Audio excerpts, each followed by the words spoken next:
దేవుని పరిశుద్ధ నామానికి మహిమ కలుగునుగాక. నా ప్రియ దేవుని బిడ్డలారా, ఈ దినమున దేవుని యొక్క సన్నిధిలో మనమందరము కూడి ఉన్నాం. ఈ ఉపవాస ప్రార్థనలో దేవుడు మనతో మాట్లాడునుగాక. దేవుని స్వరాన్ని మనం విందుముగాక. దేవుని యొక్క కార్యాలు మన కుటుంబాల్లో జరుగునుగాక. దేవుని బిడ్డలారా, యేసు ప్రభు ఈ భూమి మీద ఉన్న దినాలలో తన యొక్క శిష్యులను, తన వారిని, తన యందు నమ్మిక ఉంచిన వారి అందరినీ బలపరచడానికై ఒక అద్భుతమైనటువంటి ఒక మాటను చెప్పారు తాను వెళ్ళిపోతూ. ఆ మాట మనకు కూడా ఎంతో ఉపయోగకరంగా ఉంటుంది. దయచేసి యోహాను రాసిన సువార్త 16వ అధ్యాయము 33వ వాక్యాన్ని దయచేసి ఒకరు చదువుదామా? నాయందు మీకు సమాధానము కలుగునట్లు ఈ మాటలు మీతో చెప్పుచున్నాను. లోకములో మీకు శ్రమ కలుగును, అయినను మీరు ధైర్యము తెచ్చుకొనుడి అన్నాడు. నేను లోకమును జయించి ఉన్నాను అన్నాడు. దయచేసి మనసు పెట్టి వినండి. నేను అందరూ దేవుని వాక్యాన్ని చాలా జాగ్రత్తగా వినండి. అంటే యేసు ప్రభు ఈ మాట ఎందుకు చెప్తున్నా? నా యందు మీకు సమాధానము కలుగునట్లు కారణాన్ని చెప్తున్నాడు.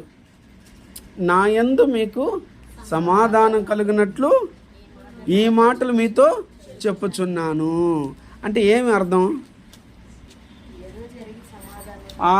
నాకు మీకు సమాధానం లేకుండా పోతుంది. కొన్ని కార్యాలు జరిగి మీకు అర్థం అవ్వాలా. దేవుని మీద మనకు కోపం వచ్చేస్తుంది. దేవుణ్ణి అపార్థం చేసుకునేస్తాం. దేవుని మీద మనకి చాలా చాలా ఏదేదో ఆలోచనలు వచ్చేస్తుంది. ఇంత జరుగుతూ ఉంది కదా, దేవుడు ఏం చేస్తూ ఉన్నాడు? దేవుడు ఏం చేయకుండానే గమ్మునున్నాడే. నేను ఆయన బిడ్డను కదా, ఆయన నేను నమ్ముకోలేదా? నేను ఆయనకు ప్రార్థన చేయటం లేదా? నేను దేవుని యందు ఎంతో విశ్వాసాన్ని కలిగి, నిరీక్షణ కలిగి ముందుకు సాగుతున్నాను కదా. నేను ఆలయాన్ని ఎప్పుడు విడిచిపెట్టలేదు కదా, దేవుని మందిరాన్ని. నేను దేవుని సేవకుల్ని గనపరచలేదా? దేవుని యొక్క సంఘాన్ని గనపరచలేదా? ఎక్కడ ప్రార్థనన్నా ప్రార్థనలకు వచ్చి కలుసుకుంటున్నానే. అంతేకాకుండా నా యొక్క కష్టార్జితములలో దేవునికి కానుక దశంభాగాలు కూడా ఇస్తున్నానే. అయినా ఎంత జరుగుతూ ఉందే, దేవుడు ఏం చేస్తున్నాడు అని దేవుని మీద కూడా మనకు ఒకవేళ కోపం వచ్చేస్తుందేమో. ఒకవేళ దేవుని మీద కూడా మనకు ఏమంటారంటే దేవునికి మీద అసమాధానం అలిగేస్తామేమో అని చెప్పి మనము ఒకవేళ ఈ రీతిగా ఎంతగానో దేవుని మీద కూడా సమాధానాన్ని కోల్పోతామని యేసుప్రభు ముందే ఎరిగి మాట చెప్తున్నాడు. నాయన, నీ సిచ్యువేషన్, నా సిచ్యువేషన్, మన సిచ్యువేషన్ దేవుడికి ముందుగానే ఎరిగి ఉన్నాడు యేసుప్రభు. ఈరోజు కూడా చాలామంది నేను ప్రార్థన చేస్తానే, ఏమ్మా విశ్వాసం ఉంచకూడదా, ప్రార్థన చేయకూడదా అని అడిగితే, నేను నమ్ముతానే ఉండానే, నేను విశ్వాసం చేస్తానే ఉండానే, ఇప్పుడు స్తుతించనే గిరనే, ఇన్నా స్తుతిగిరని. ఏం స్తుతిస్తున్నావు? ఏం ప్రార్థన చేస్తున్నావు? ఏమి నమ్మకం కలిగి ఉన్నావు? ఇంత చేస్తూనే ఉన్నానే అన్నట్టుగా మనము భావిస్తూ ఉంటాం. దేవుని బిడ్డలారా, ఆల్రెడీ మన పరిస్థితిని దేవుడు ఎరిగాడు. ఆ రోజు వారితో మాట్లాడిన దేవుడు ఈ ఉదయకాలమున ఈ శుక్రవారం ఉపవాస ప్రార్థనలో దేవుడు మనతో మాట్లాడుతున్నాడు. నీవు, నేను, మనము ప్రతి ఒక్కరము అసమాధానంగా ఉండకూడదు. దేవుడు మనము ఎప్పుడు సమాధానంగా ఉండాలి. యేసు ప్రభుతో మనం సమాధానం కలిగి ఉండాలి. జరుగుతున్న సిచ్యువేషన్ను చూసి, జరుగుతున్న సంభవాలను చూసి, జరుగుతున్న కార్యాలను చూసి మనం దేవుని మీద అవిశ్వాసం వచ్చేసి, దేవుణ్ణి విడిచిపెట్టేసి, దేవునికి దూరం అయిపోయి అసమాధానం ఏర్పడకూడదు. అందుకోసమే యేసుప్రభుల వారు ఈ మాట ప్రకటిస్తున్నాడు, ఈ మాట సెలవిస్తున్నాడు. అందుకు నా యందు మీకు సమాధానం కలుగునట్లు ఈ మాటలు ఈ మాటలు అంటే పైన ఉండే మాటలంతా చూసుకోవాలా. అందులో ఇక్కడ ప్రాముఖ్యమైన మాట ఈ అనగా ఒక్క మాట అయితే ఈ మాట అని ఉండాలి. అనగా 16వ అధ్యాయం మొత్తం పూర్తిగా మీరు చదివితే ఆ మాటలు ఏంటో అర్థమవుతుంది. ఎట్లాంటి మాటలు, ఎలాంటి భయంకరమైన మాటలు దేవుడు చెప్పి మనను బలపరిచిన మాటలు, వెరీ ఇంపార్టెంట్ అయిన మాట, చాలా ప్రాముఖ్యమైన మాటలు ఇవి. 16వ అధ్యాయము యోహాను సువార్త.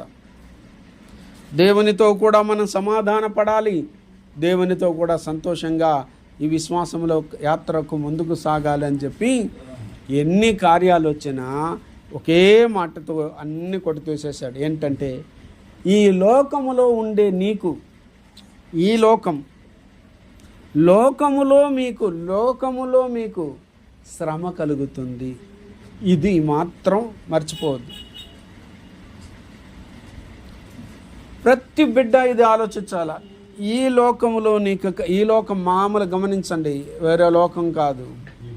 భూలోకంలో ఉండే ప్రతి నరుడికి, శరీరములో ఉన్న ప్రతి మానవుడికి, అందులో దేవుణ్ణి నమ్మిన బిడ్డలకి, విశ్వసిస్తున్న ప్రతి ఒక్క బిడ్డలకి ఖచ్చితంగా శ్రమ కలుగుతుంది. ఏం కలుగుతుంది? రైట్, బాగా గమనించండి. శ్రమ వస్తుంది, శ్రమలు వస్తాయి. ఒకటి కాదు, రెండు కాదు, ఎన్నైనా రావచ్చు. దేవుని నమ్మినంత మాత్రం శ్రమ కలగదు అనుకోకూడదు. శ్రమ కలుగుతుంది. యేసు ప్రభు నోట చెప్పిన మాట ఎప్పటికీ మిస్ అవ్వదు. ఖచ్చితంగా శ్రమలే కలుగుతుంది. అయితే ఒకే ఒక విషయం మీరేం తెచ్చుకోవాలంటే, అయినను ధైర్యం తెచ్చుకొనుడి. ఏం తెచ్చుకోండి? ధైర్యాన్ని కోల్పోవద్దు బిడ్డ. నువ్వు అధైర్యపడిపోవద్దు. నాకేదో జరిగిపోతుంది, నాకు, నా కుటుంబానికి, నా పిల్లలకి ఏదో జరిగిపోతుందని నువ్వు అధైర్యపడిపోవద్దు. ఇప్పుడే నువ్వు ధైర్యం తెచ్చుకోవాల్సింది. ఏ టైంలో? శ్రమలలో. నీకు శ్రమలు వచ్చేటప్పుడు, కష్టాలు వచ్చేటప్పుడు, బాధలు వచ్చేటప్పుడు, వేదనలు వచ్చేటప్పుడు, సాతానుడు శోధించేటప్పుడు, ఒకవేళ దేవుడే శోధించేటప్పుడు, ఒకవేళ ఇదిగో అపవాది శోధనలు వచ్చినా, మనుషుల శోధనలు వచ్చినా, ఏ రీతిగా వచ్చినప్పటికీ నీవు ఏమాత్రమో కూడా ఏం చేయకూడదంటే అధైర్యపడద్దు. ధైర్యాన్ని తెచ్చుకో. బాగా గమనించాల. ధైర్యము తెచ్చుకొనుడి. బాగా గమనించాల. ఇక్కడ కూడా ఏమంటున్నాడు? ఎక్కడ నుండి తెచ్చుకోవాలా ధైర్యాన్ని? నేరుగా నాటార్ అంగడికి వెళ్ళి ఒక 10 రూపాయలకి ధైర్యం ఇవ్వు, 100 రూపాయలకి ధైర్యం ఇవ్వు అని అడుగుదామా? కాకా అంగడికి వెళ్ళి అయ్యా నాకు ఒక 1000 రూపాయలకి ధైర్యం అని అడుగు తీసుకున్నామా? తెచ్చుకోమన్నాడుగా యేసు ప్రభు. నేరుగా డీమార్ట్కి వెళ్ళి ఏమైనా తెచ్చుకుందామా? పసుమర్తిలోకి వెళ్ళి తీసుకొచ్చుకుందామా? ఏడపోయి తెచ్చుకోవాలి? ఇది ఎవరి దగ్గర పోయి తెచ్చుకోవాలి? ధైర్యం అనేది ఎవరి దగ్గర ఉంది? ఎవరిలో ఉంది? కేవలము దేవుని యొద్ద నుండే మనం తెచ్చుకోవాలా. ఆయన మాత్రమే ధైర్యవంతుడు. ఆయన దగ్గరే మనం అడిగి తెచ్చుకోవాలా. బలవంతుడు ఆయన, ధైర్యవంతుడు ఆయన. ఆయన సైన్యములకే అధిపతి అయిన యెహోవా. ఆయన దగ్గరే భయం అనేదే ఉండదు. అధైర్యపరచడు ఎవరిని. ఆయన ఎంతో ధైర్యవంతుడు, ధీరుడు, శూరుడు, బల పరాక్రమం గలవాడు. ఆయన గురించి, యెహోవాను గురించి, యెహోవా బల పరాక్రమం గల దేవుడు. ఇలాంటి ఒక గొప్ప దేవుని కలిగి ఉన్నాం. ఆయన దగ్గరకు పోయి, ఆయన యొద్ద ఉండి, ఆయన దగ్గరే నువ్వు తెచ్చుకోవాలి ధైర్యాన్ని. నిన్ను ధైర్యపరిచేది ఆయనే, నిన్ను అధైర్యపరిచేవి సైతాను. ఇంకంతే, నీ కుటుంబం ఇంకంతే అయిపోయింది, ఇంక నువ్వు పైకి రాలేవు, ఇంక నువ్వు ఏమాత్రం కూడా నీ ఇల్లు, నీ కుటుంబం, సైతాను వచ్చేసాడు, ఇంకా దూరేశాడు, ఇంక ఏమాత్రం కూడా నీకు పైకి రాలేవు, అన్నీ నీకు వ్యతిరేకంగానే జరుగుతూ ఉంది, ఏదైనా నీకు మంచిగా జరుగుతూ ఉందా చూసావా? అన్నీ వ్యతిరేకంగానే జరుగుతూ ఉంది కదా, ఇంకెందుకు ఇంకా నువ్వు దేవుని నమ్మి నువ్వు చర్చికి వెళ్ళి నువ్వు ప్రార్థనలు చేసి ఏం లాభము? ఒకవేళ నువ్వు ఒకవేళ ధైర్యంగా కొంచెం మొండి ధైర్యంతో అట్ట తిరగినా కూడా వీధిలో ఉండేవాళ్ళు, కింద ఉండేవాళ్ళు, పైన ఉండేవాళ్ళు ఏం చేస్తారంటే, నువ్వేమో బైబిల్ ఎత్తుకొని పోతా ఉండవు, వాడేమో తీసుకొచ్చి ఏదేదో చేస్తూ ఉన్నాడు, ఇంకేం చేయబోతావు నువ్వు అని వాళ్ళ ద్వారా కూడా మనల్ని ఏం చేస్తాడంటే మనల్ని బలహీనపరిచి అధైర్యాన్ని పుట్టించాలి. వీళ్ళకి ఏం పుట్టించాలి? వాడి యొక్క ప్లాన్ అంతా అధైర్యపడిపోవాలి వీళ్ళు. ధైర్యంగా ఉండే వాళ్ళు కూడా ధైర్యాన్ని కోల్పోవాలి.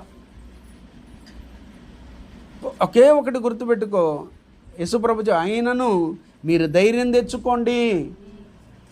యేసుప్రభు చెప్పేశాడు, ఇలాంటప్పుడే నువ్వు ధైర్యం తెచ్చుకో. చాలాసార్లు మిమ్మల్ని ఏమంటారంటే, ఎట్ట బతకపోతావు, ఎవరి అండతో బతుకుతావు, ఎవరి తోడుతో బతకపోతావు, నీకెట్ట బతుకు, నీ బతుకు ఇంకా పో అయిపోయినట్టే అని మన కళ్ళ ముందు అన్నిటినీ కూడా మైనస్లే చూపిస్తాడు. నీకు అనుకూలతను ఏది చూపించడు, అంత మైనస్ పాయింట్లే నీ కళ్ళ ముందు చూపిస్తాడు.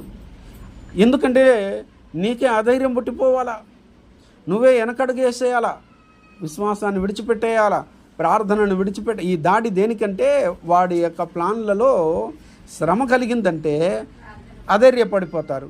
అధైర్యపడ్డారంటే ప్రార్థన మానేస్తారు, బైబిల్ మానేస్తారు, వాక్యం చదవడం మానేస్తారు, చర్చికి రావడం మానేస్తారు. ఇదిగో అనేక వాటికి దూరం అయిపోతూ వచ్చేస్తారు. కాబట్టి యేసు ప్రభు చెప్తున్నాడు, నా బిడ్డ నువ్వు అధైర్యపడద్దు, ధైర్యం తెచ్చుకో. ఈ లోకంలో మీకు శ్రమ కలుగుతుంది ఖచ్చితంగా, నువ్వు ధైర్యం తెచ్చుకో. నువ్వు ధైర్యం తెచ్చుకోకపోతే కష్టం. ఖచ్చితంగా ధైర్యం తెచ్చుకో, ఇస్తాడు ఆయన. ఇది ప్రార్థన చేస్తే వచ్చేస్తుంది, ఏదో డబ్బులు కొనుక్కొని తెచ్చుకునేది కాదు. ఇది కేవలం ప్రార్థనతోనే, ప్రార్థన వలనే ధైర్యాన్ని తెచ్చుకోవాలి. దేవుని తట్టు చూసి, దేవుని వైపు చూస్తూ ధైర్యాన్ని తెచ్చుకోవాలి. విశ్వాసమునకు కర్తయు దానిని కొనసాగించే దేవుని వైపు, యేసు వైపు మాత్రమే చూస్తూ విశ్వాసంలో అడుగు వేస్తూ ముందుకు సాగాలి. సమాధానం, దేవునితో సమాధానం కోల్పోకూడదు, సమాధాన బంధం కట్ అయిపోకూడదు. అందుకనే ముందుగానే చెప్పేశాడు. ఎందుకో తెలుసా? ఇలాంటప్పుడే ఒక ఇంటి వాళ్ళే ఒకరికి శత్రువులు అవుతారనేది, ఒక ఇంటి వాళ్ళే ఒకరికి విరోధం అవుతారనేది. కాబట్టి యేసు ప్రభు అనేసిన మాట ఎప్పుడు గుర్తుపెట్టుకోండి. నువ్వు ధైర్యంగానే ఉండాలి, ధైర్యం తెచ్చుకో. నేను లోకాన్ని జయించాను కదా అంటున్నాడు. నేనేం చేశాను? నేను లోకమును జయించి ఉన్నాను. చచ్చిపోయిన తర్వాత కాదు ఇక్కడ చెప్తున్నది ఆయన, బతికి ఉండేటప్పుడే చెప్తున్నాడు. నేను లోకాన్ని ఏం చేసేస్తున్నాను? జయించి ఉన్నాను. ఇప్పుడు నేను జయించానంటే నా జయం నీకు కూడా. నేను ఓడిపోయింటే కదా నువ్వు ఓడిపోయేదానికి. అర్థమవుతుందా? జయము నీకే, జయము మనకే. జయము జయము జయము, యేసు నామములో జయమే జయం, జయము అందరికీ జయం. ఎందుకంటే ఆయన జయించాడు. ఆయన అందుకని నేను జయించాను, మీరు జయిస్తారు. ఈ లోకాన్ని నేను జయించి ఉన్నాను. దేవుని బిడ్డలారా, నువ్వు ఓడిపోవు. ఎప్పుడు గుర్తుపెట్టుకో ఆ పాటని. నేను ఓడిపోనయ్యా నా పచ్చానుండగా, నే కృంగిపోనయ్యా నాతో ఉండగా. దేవుని బిడ్డలారా, దేవుడు మనతో, మన పక్షంగా ఉండేంత వరకు నీకు అపజయమే లేదు. దేవుడు విరోధి అయితేనే నువ్వు ఓడిపోయినట్టు. అయితే ఇప్పుడు నువ్వు ఓడిపోలేదు. ఏం కారణం? ఒకటి గుర్తుపెట్టుకో, శ్రమదినమున నువ్వు కృంగాల. శ్రమదినం ఏమైపోవాలా? నువ్వు కుంగిపోవాలా, బాగా కృంగదీయాల వీళ్ళని అని మనం కుంగిపోయేది చూడాలని సైతాన్ గాడి యొక్క ఆలోచన.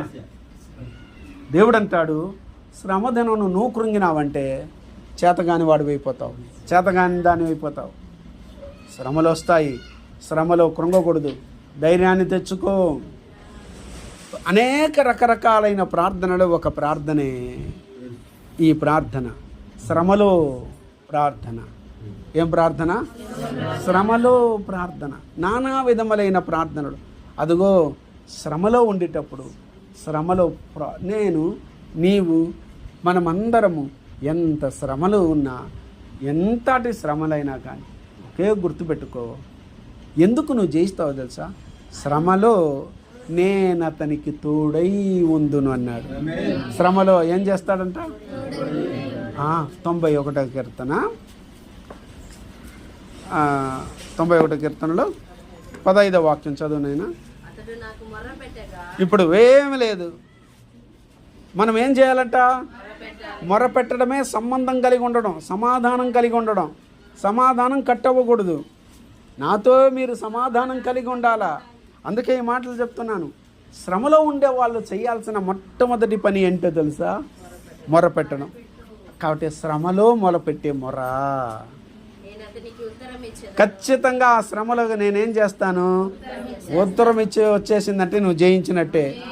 నేను చెప్తున్నా కూడా, తొడగొట్టి చెప్పు, గుండెల మీద బాదుకొని చెప్పు, మేము మగవాళ్ళైతే మీసాలు తిప్పి చెప్పు. ఏమని? నేను ఓడిపోను, నేను జయిస్తాను. చెప్పు, గట్టిగా చెప్పు. ఎందుకు? దేవుడు నాతో కూడా ఉన్నాడు. నేను శ్రమలో మనం ఏం చేయాలట? మొర పెట్టాలట. ఆయన మనకు ఉత్తరం. శ్రమలో నేను అతనికి తోడై ఉండేదను, అతనిని ఆ శ్రమలో నుండి విడిపించి, అదుగో అదుగో అదుగో శ్రమ తర్వాత నిన్ను గొప్ప చేయబోతున్నాడు. గట్టిగా చప్పలు కొట్టి హల్లెలూయా, హల్లెలూయా, హల్లెలూయా, హల్లెలూయా. నేను ముందుగానే చెప్పాను, శ్రమ రావాలా, దాని తర్వాత నిన్ను గొప్ప చేయాలా. ఇప్పుడు మీకు అర్థమయ్యేటట్టు చెప్తాను. పరీక్షలు రావాలా, పరీక్షలో నువ్వు రాయాలా, పరీక్ష రాసిన తర్వాత నువ్వు పాస్ అవ్వాలా, పాస్ అయిన తర్వాత ఉద్యోగం రావాలా. గొప్ప చేయడం ఇదే పరీక్ష, అదే శ్రమ. కాబట్టి వాళ్ళందరికీ బాగా గమనించండి, 6 సబ్జెక్టులకి పరీక్షలు, మనకు ఒకే సబ్జెక్టే. ఏం సబ్జెక్ట్ అంటే విశ్వాసం అనే సబ్జెక్ట్. ఏం సబ్జెక్ట్ మనకి? ఈ ఒక్క సబ్జెక్ట్కే ఎగ్జామ్. అయితే ఈ సబ్జెక్ట్ చాలా టఫ్ సబ్జెక్టుమో అన్నీ మనకి.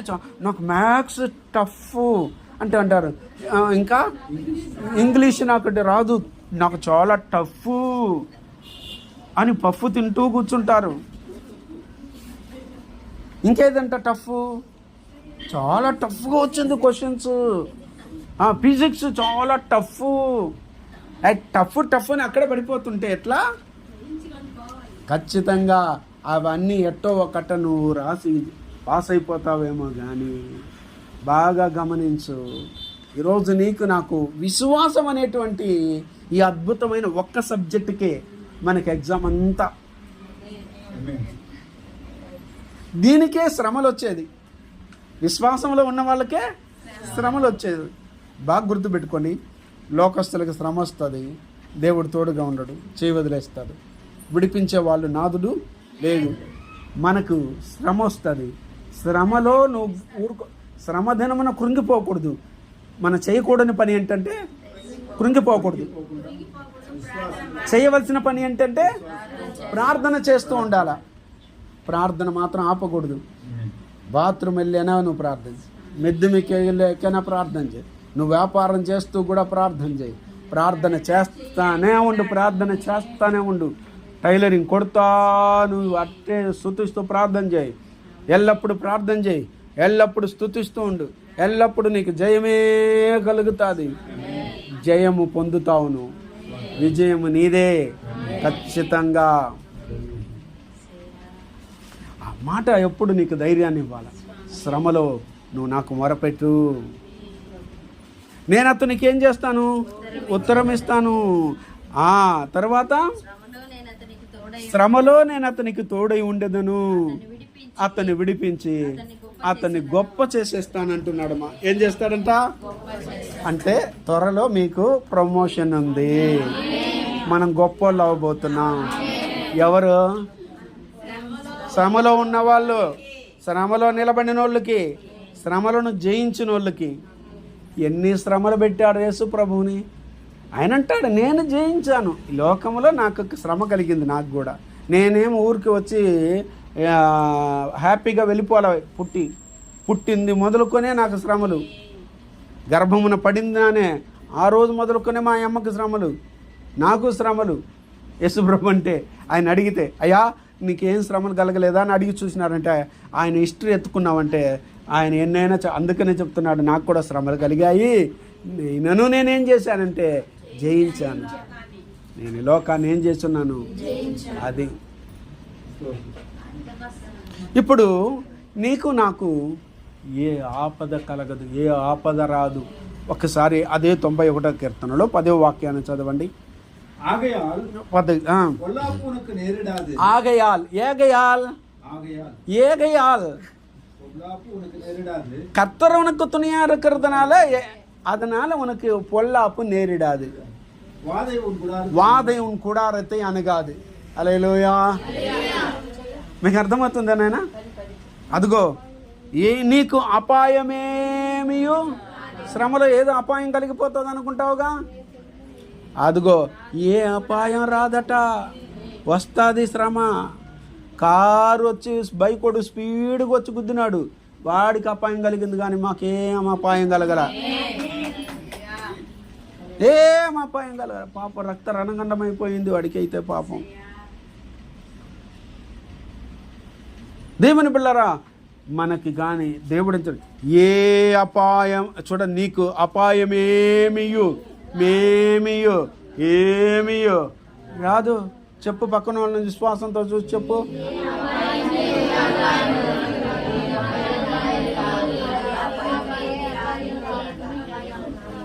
ఇప్పుడు చూడు, నీకే కాదు, మా ఇంటికి ఏమైనా జరిగిపోతుందేమో అని అనుకుంటావుగా, నీ ఇంటికి కూడా ఏ అపాయం రాదంట.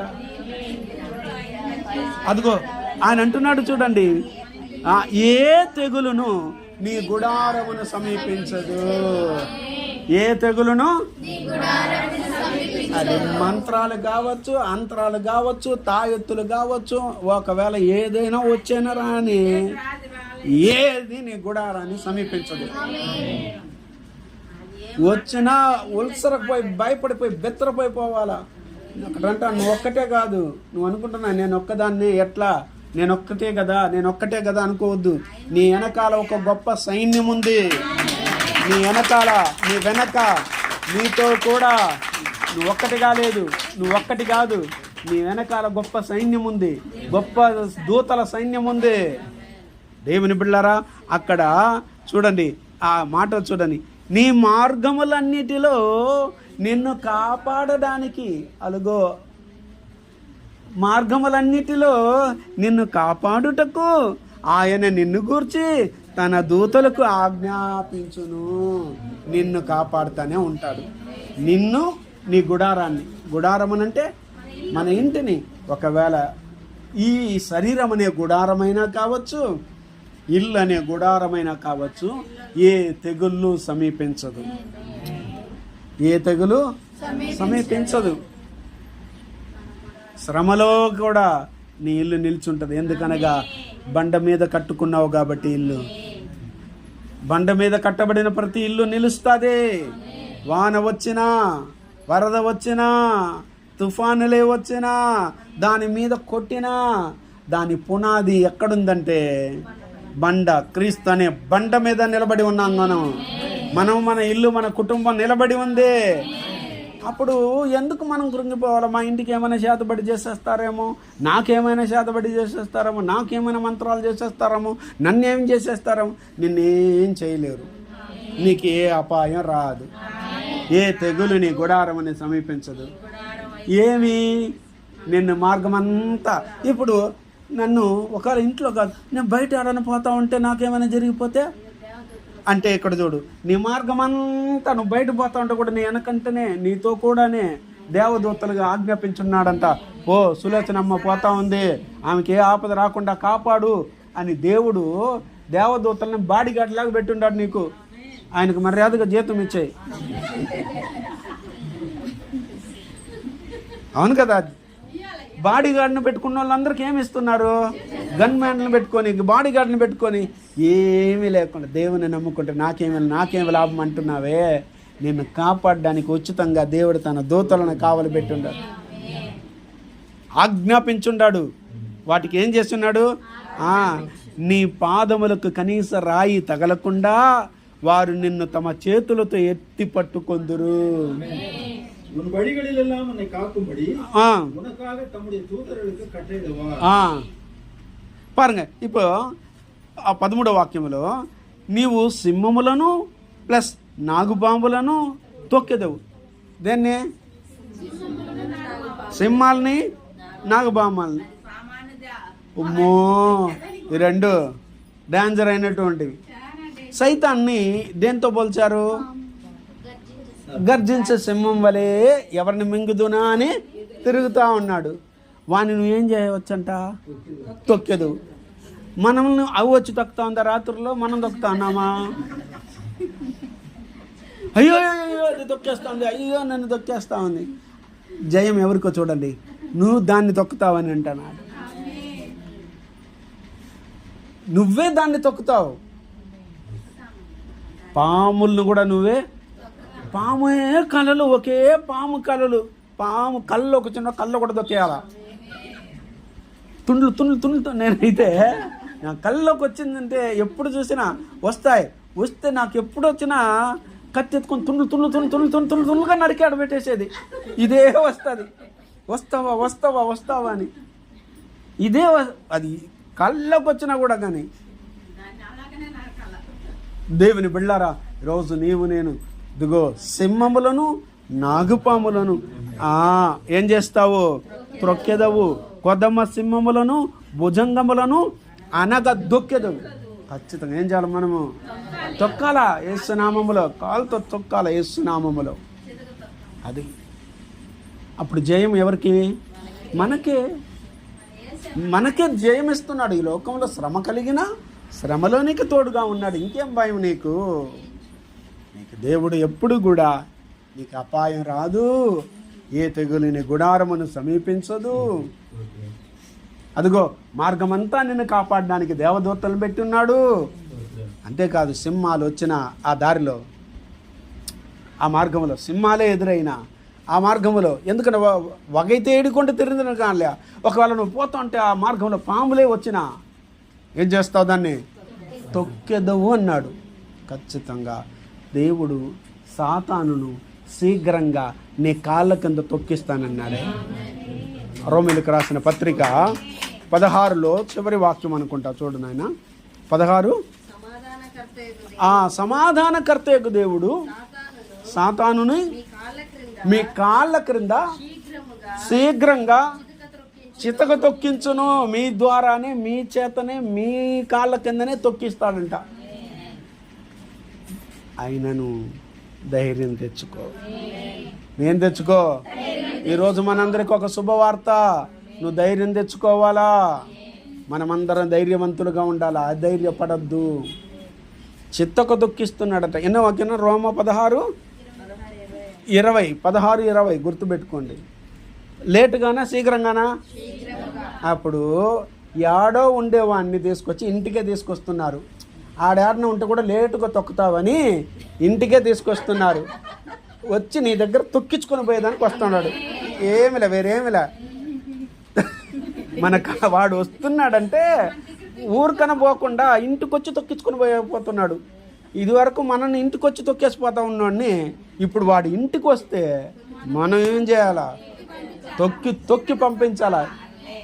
మెదికిరం కాలాల మెదికిరం పిశాస అప్పుడే మెదిచినే తిరిగి శీఘ్రంగా సాతానుని మీ కాళ్ళ కింద చితక తొక్కిస్తాడు దేవుడు. మీరేప్పుడు కూడా వాడి చేత మీరు చితక తొక్కబడరు. ఏమాత్రం కూడా విడవడు. నిన్ను వదిలిపెట్టేస్తాడా? శ్రమల్లో నిన్ను కష్టాల్లో వదిలిపెట్టేస్తాడా? పిల్లలకు కష్టం వస్తే కళ్ళారా చూస్తూ ఊరుకుంటావమ్మా? కంటి ఎదురుగా నువ్వైనా కష్టపడతా ఉండవు కానీ నా బిడ్డ కష్టపడకూడదని అని చెప్పి కష్టములో నిన్ను వదిలేస్తాడా? నిన్ను అనాథగా వదిలేస్తాడా? వాళ్ళ చేతికి అప్పగిచ్చేస్తాడా? చాలామంది ఈరోజు నేను ఒక్కటే ఎట్లా ఫైట్ చేసేది, ఎట్లా నా వల్ల కాలేదే, నేను ఒక్కదాన్ని ఇంట్లో కుటుంబంలో రక్షించబడి ఉండేది, నా విశ్వాసాన్ని నేను ఎట్లా కాపాడుకొని ముందుకు నడిచేది, నాకు సపోర్టెడ్గా ఉండే వాళ్ళు కూడా జారిపోతున్నారే, నేనేం చేసేదని కృంగిపోవద్దు. ఈ టైంలో దేవుడు ఈ టైంలో తన దూతలు నీ కోసం ఉంచున్నాడు. తన దూతలు నీ కొరకై సపోర్టర్గా వస్తారు. సైన్యములకు అధిపతి యెహోవా ఆయనే నీకు తోడుగా వచ్చేస్తున్నాడు. ఓకేనా? సరే, సామెతల గ్రంథం అందరూ 3వ అధ్యాయంలోకి రండి. సామెతల గ్రంథం 3వ అధ్యాయంలోకి రండి అందరూ. ఇక్కడ ఒక అద్భుతమైన సంగతిని ఈరోజు మిమ్మల్ని విశ్వాసములో బలపరిచి పురుగొల్పి పంపిస్తున్నాడు పరిశుద్ధాత్మదేవుడు. హల్లెలూయా. అందరూ 3వ అధ్యాయంలోకి వచ్చారు కదా. 3వ అధ్యాయంలో 23 నుంచి చదువు నాయనా. అప్పుడు నీ మార్గమున అట్లే సురక్షితంగా నడుస్తావు. ఏమి వచ్చినట్టుగా తొక్కి పారేసిపోతా ఉండవు కదా. శ్రమ వచ్చినా తొక్కేస్తావు, నాగపాములే వచ్చినా పాములను కూడా తొక్కి పారేస్తున్నావు. నీ మార్గంలో అప్పుడు ఎప్పుడు దేవుడు నీకు తోడై ఉన్నప్పుడు, మహోన్నతుని చాటునను ఉన్నప్పుడు, సర్వశక్తుని యొక్క నీడలోను ఉన్నప్పుడు, దేవాతి దేవుడు నీవు నడిచే మార్గములో ఎప్పుడు ఎట్లా నడుస్తావట? సురక్షితంగా నడిచేదవు. నీ పాదము ఎప్పుడు నువ్వు తొట్టిల్లదు. ఎప్పుడు కూడా ఏం చేయదు? నీ పాదాలు ఎప్పుడు తొట్టిల్లదు. ఎందుకు? నీ పాదము రాయి కూడా తగలకుండా వాళ్ళు ఏం చేస్తున్నారు? ఎత్తి పట్టుకుంటున్నారు. కాబట్టి ఇంకేడ తొట్టిల్లు పడేది మనము? నీ పాదం ఎప్పుడు ఏం చేయదు? తొట్టిల్లదు. నీవు పండుకొనినప్పుడు నీవు భయపడవు. హల్లెలూయా. భయంగా ఎట్లా ఇవన్నీ రాబోతుంది, ఆ ఇంట్లో నేను ఎట్ట పడుకునేది, ఇవన్నీ తీసుకొచ్చి పెడుతున్నారే ఇంట్లో, ఇవన్నీ చేయబోతారే ఎట్లా అని మీరు భయపడనక్కర్లా. అవి మనం చూసి భయపడిపోతాయి తెలుసా. ఈ ఇంటికి నేను ఎందుకు వచ్చాను రా సామె, ఆల్రెడీ ఇక్కడ యేసయ్య ఉన్నాడే, దేవుడు ఉన్నాడే, దేవదూతలు ఉండారే, ఈ ఇంటి చుట్టూ అగ్ని మండుతా ఉంది, ఈ ఇంట్లో వేరే ఒక అద్భుతమైన శక్తి, మనకన్నా మించిన శక్తి ఇక్కడ ఉందే, అవి పరారైపోబోతుంది. వాళ్ళకు నిద్ర పట్టదు, కానీ నువ్వు నిర్భయంగా పడుకొని నిద్రపోతావంట. హల్లెలూయా. నువ్వు పండుకునేటప్పుడు ఏం చేయవు? భయపడవు. ఎట్టి పరిస్థితి నాయనా నన్ను అడగండి, ఎక్కడ ఒకవేళ ఈ చెట్లు కింద ఇవి విగ్రహాలు అవి ఇవి ఏదైనా పెట్టేసి ఉన్నారు, అది ఇది ఆడు కూర్చున్నాను, నేను ఆడే కూర్చుంటా, ఆడే కూడా పడుకుంటా. ఏం చేస్తాయి మనల్ని అవి?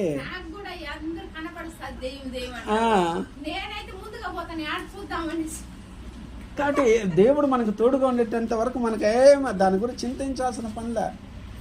నిర్భయంగా పడుకుంటాను, అసలు హ్యాపీగా పడుకున్నది. నీవు పండుకునేటప్పుడు భయపడవు, నీవు పరుండి సుఖంగా నిద్రపోతావు. వాళ్ళకి నిద్ర బట్టి సావదు. ఈ పక్క దొల్లాడతారు, ఆ పక్క పొల్లాడతారు, నిద్రే పడదు వాళ్ళకి. నువ్వు నిద్ర బాగా పడుతుంది కదా, పడుకుంటే చాలు వెంటనే నిద్ర, సుఖ నిద్ర మనకి. వాళ్ళకి నిద్ర పట్టదు, వాళ్ళకి నిద్రే రాదు. పాస్టర్ అంటది, ఇప్పుడే పోయి పడుకున్నావు కదండి, అప్పుడే గురకు పెడతా ఉండవా? అవును, సుఖ నిద్ర అంతే. పాస్టర్ అమ్మకి మొత్తం బెడ్ గుడ్డ అంతా నీట్గా ఉండాలా, ఇది ఉండాలి. ఎట్ట పడినా పడుకుంటాను నేను. అట్టనే కింద పడుకున్నా కూడా అట్టే నిద్ర పడుస్తాను, కూర్చుంటే కూడా అట్టే నిద్ర పడుస్తా. నాకు నిద్ర వచ్చేసిందంటే ఏ పరిస్థితులన్నా ఏ మాత్రం అదా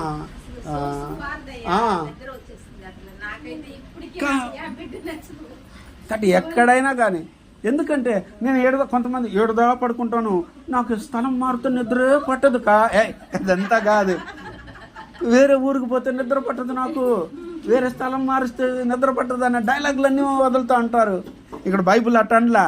నువ్వు ఎట్టంట, నువ్వు పరుండి సుఖంగా నిద్రిస్తావంట. హల్లెలూయా. ఇంకా డైలాగ్ మార్చండి.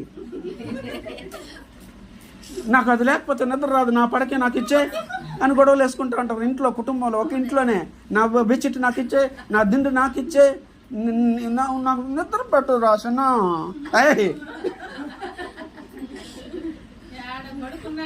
అవునామా? మొత్తం మీద ఏదో జరుగుతూ ఉంది.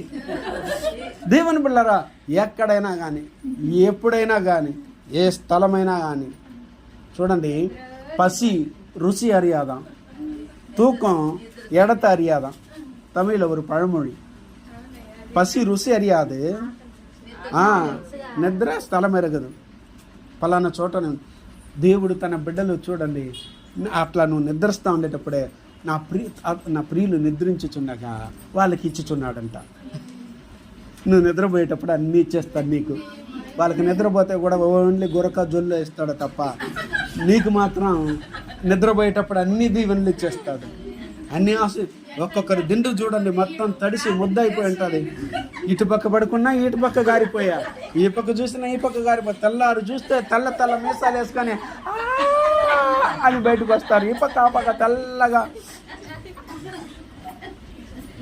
దేవుని బిళ్ళారా, ఆ దిండుకు చెమటకి తడిసా, జొల్లుకు తడిసా, తలకు నూనె పెట్టుకున్నది మూడుతికి తడిసా. ఈ దిండునే సంవత్సరాలు పొడుగున వేసి పెట్టుకోండావు. ఇంట్లో నల్లులు ఎట్టొస్తుంది అనుకుంటున్నావు? ఎందుకు నీకు రోగం వస్తుంది? ఎందుకు నీకు ఇన్ఫెక్షన్ అయింది? అన్నీ దానికే. అందుకనే దిండులు కొన్ని రోజులు వాడాలా, కొన్ని రోజుల్లో పారేసి కొత్తది తీసుకోవాలా. ఎన్ని సంవత్సరాలైనా అదే దిండ్లు వాడుతూ ఉంటావు.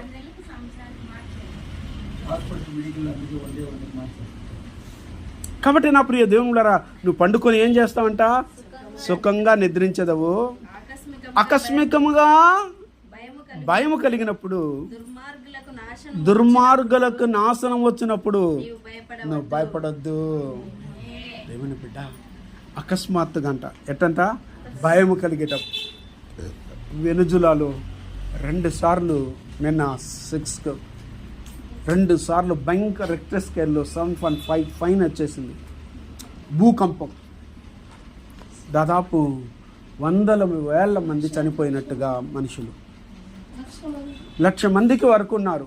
అయితే వాళ్ళు జనాలు భయపడతారని 100,000 చెప్తున్నారు అంతే. కొద్దిమంది చెప్తున్నారు. పెద్ద పెద్ద పెద్ద పెద్ద మేడలు, పేక మేడల్లాగా పెల ఇరిగి పడిపోయాయి. దాని కింద 100,000 మంది ఒక్కొక్క బిల్డింగ్ కింద. దేవుని రాకడ, అన్ని సూచనలు ఇవన్నీ. మనకు అకస్మాత్తుగా భయం వస్తే నువ్వు భయపడవు. మనుషులు భయపడతారు కానీ మనకు భయపడవు. ఒకవేళ మనకు రాని పోతాం, దేవుని దగ్గరికి వెళ్ళిపోతాం. ఈరోజు కళ్ళు మూస్తే ఒక్కటే గుర్తుపెట్టుకుని అందరూ, చావుకు మాత్రం ఎట్టి పరిస్థితులు ఏం చేయకండి. ఒక క్రైస్తవుడు మాత్రం సావుకు ఎదురెళ్తాడు. అందరినీ సావు ఏం చేస్తాడంటే తరుముకుంటా తిరుగుతుంది. క్రైస్తవుని దగ్గరికి సావు రావడానికి భయపడుతుంది. దేవుడి అనుమతితోనే రావాలా. ఎందుకంటే వీళ్ళన్నిటికీ సిద్ధపడి ఉంటారు కాబట్టి. ప్రభు దగ్గర ఈ దేహంలో ఉన్నంత వరకు దేవునికి దూరంగా ఉంటాం. ఈ దేహాన్ని విడిచిపెడితే నా దేవునితో పోయి ఉండిపోతా. ఇది ఒక నిరీక్షణ.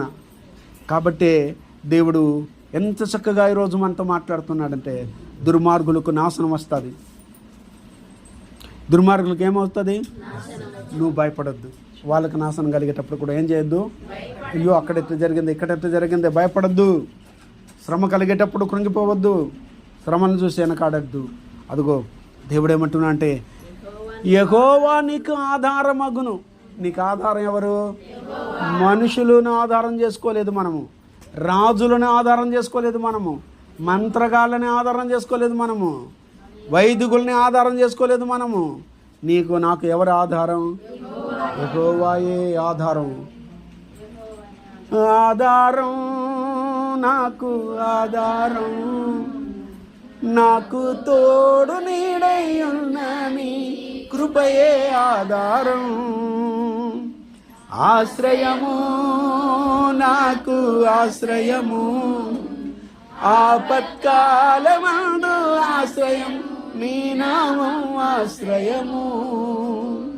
తల్లిదండ్రులు లేకున్నా, బంధుజనులు రాకున్నా, లోకమంతా ఒకటైనా, బాధలన్నీ బంధువులైనా, ఆధారం నాకు ఆధారం, నాకు తోడు నీడై ఉన్నని కృపయే ఆధారం.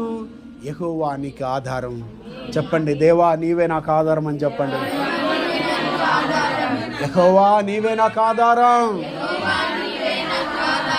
మనుషులు నాకు ఆధారులుగా లేరు, రాజులు నాకు ఆధారంగా లేదు, మా బంధుమిత్రులు నాకు ఆధారంగా లేదు, దేవుడు మాత్రమే నాకు ఆధారం. అందరిని వదిలేసి నువ్వు ఎట్ట బతకపోతామే?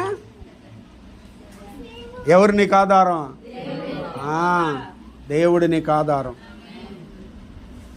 అడుగుతారు వాళ్ళు, ఎట్ట బతుకుతుందో చూస్తాం. ఇంకా కావాల్సిన మనం ఒకవేళ విశ్వాసంతో బతికితే మనుషులు వేసే ఒకే ఒక నింద ఎవరినో చూసుకొని ఉండాలి. అందుకే అంత ధైర్యంగా ఉండాలి. ఆడ పిచ్చి మహమా పైత్యమే, నా దేవుడినే నాకు ఆధారం రా. ఎందుకంటే ఏది వేయకూడదు అది వేస్తే అప్పుడు భయపడి ఏం చేస్తారు? అమ్మో నా మీద ఎట్ట నింద వచ్చేస్తా ఉంది అని చెప్పి భయపడిపోయి లొంగిపోతారని సాతానుడు వేసే నింద అది. ఎవరిన పెట్టుకొని ఉండదు, ఎవరిన ఉంచుకొని ఉండదు. లేకపోతే అంత ధైర్యంగా ఆయనకే, అంత ధైర్యమా వీడికి? హలో, మేము నిజంగా ఒకరిని పెట్టుకొని ఉండాం. హల్లెలూయా. ఎవరిని? నా యేసయ్యనే మేము మా కుడి పార్శ్వమున ఉన్నాడు ఆయన. ఎక్కడున్నాడు ఆయన? ఆయన్ని నిజంగానే మా హృదయంలో పెట్టుకొని ఉండాము. మా హృదయంలో పెట్టుకున్నాం కాబట్టి మాకు అంత ధైర్యం రా పిచ్చి మొహాలారా. వేరేమి లేదు. అదే వేరేమి లే.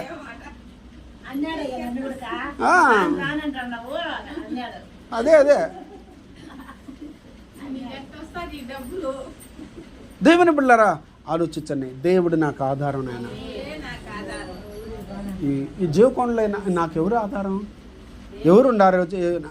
నాకు ఈ ఊరు తెలియదు, వాడ తెలియదు, ఏ మూలని కూడా తెలియదు. ఈ జీవకోణాన్ని ఎప్పుడైనా చూసి ఉంటారా మీరు? ఎట్ట వచ్చి చేరినారు? ఎవరు ఆధారంతో వచ్చి చేరినారు చెప్పు?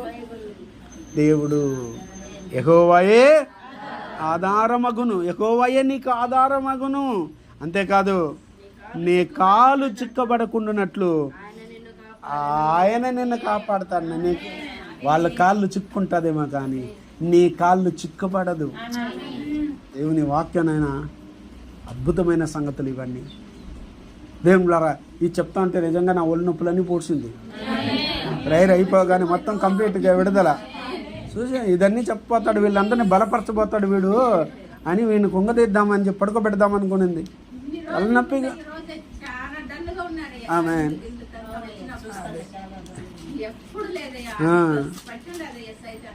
కాబట్టి ఆ సాతాను యొక్క క్రియలు భయంకరమైనటువంటి. ఏనన్నా రాత్రి మొన్నటి రాత్రి పడుకొని నిద్రపోతున్నాను. నిద్రపోయేటప్పుడు ఒక భయంకరమైన సైతాన్ గాడు ఇది ఒక ఇల్లు ఏదో కనబడుతుంది. ఆ ఇంటికి మంచి కిటికీ ఉంది. ఆ కిటికీకి ఏం డోర్ అంటే ఇది ఏంటది, ఎలాంటి కిటికీ అంటే ఇది పెట్టారు కదా నాయన, ఏంటి అది, కన్నాడి అద్దాలు, బ్లాక్ అద్దాలు కిటికీ. అది కిటికీలో ఆగు క్లోజ్ అయి ఉంది. ఆ కిటికీ లోపల చెయ్యి వదిలేసి చెయ్యి వరకు ఏలాడుతా పిలుస్తూ ఉంది. ఆ ఇంట్లో ఉండ ఆ సైతాన్ క్లోజ్ అయింది. క్లోజ్ అయిన దాంట్లోనే చెయ్యి వదిలేసి ఇంతకీ అది కోట్ వేసుకొని ఉంది. కోట్ వేసుకునే చెయ్యి అది. ఒకసారి ఆలోచించాడు. చూస్తా ఉన్నా ఎంత ఈ ఇంట్లో వాళ్ళు మా సంఘ బిడ్డలు నువ్వు ఎట్ట పిలుస్తావు అని చెప్పి చూసి కరెక్ట్గా చెయ్యి వరకే తీసుకున్నా. వచ్చేసింది ఆ చెయ్యి చేతికి.